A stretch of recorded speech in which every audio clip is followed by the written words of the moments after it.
રાત્રે મકાનોમાં ચોરી કરતી ચામાચીડિયા ગેંગનો વડોદરામાં પર્દાફાશ થયો।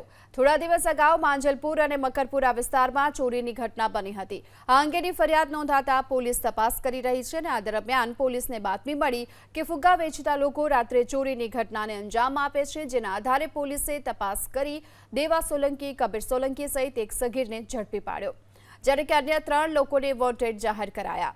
તો આ સાથે જ ચામાચીડિયા ગેંગના સભ્યો સામે ભૂતકાળમાં પણ અનેક ગુના નોંધાયેલા છે। એ રીતે આ ચડ્ડી બંધિયાન ગાધારી ગેંગ જે અત્યારે ઘણી એક્ટિવ થઈ છે છેલ્લા થોડા સમયથી, તેને પકડવામાં આવી છે અને તે આંતરરાજ્ય જે ચામાચીડિયા ટોળકી, ચામાચીડિયા ગેંગ તરીકે પણ તે પ્રચલિત છે, જેમની ઉપર તેમના શરીરના છાતીના ભાગ ઉપર ચામાચીડિયાનું ટેટુ બનાવવામાં આવેલું હોય છે।